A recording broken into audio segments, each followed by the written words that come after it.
نصيحتنا الطبية لهذا اليوم حول ارتفاع درجات الحرارة عند الأطفال. إحنا على موسم الشتاء، معرضين للالتهابات الفيروسية والإنفلونزا، ومعرض الطفل للشمرة الحرارية.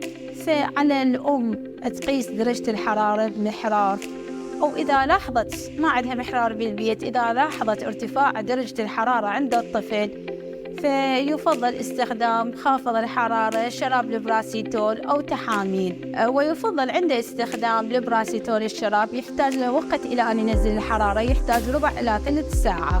أثناء هذه الفترة يحتاج الطفل إلى كمادات، أو ممكن تاخذين الطفل للحمام تغسلين جسمه بلا راسه عدة مرات بالماء. الغسل بالحمام تنزل درجة الحرارة درجة كاملة أو درجتين، والكمادات كلش مفيدة إلى أن تنزل درجة حرارته.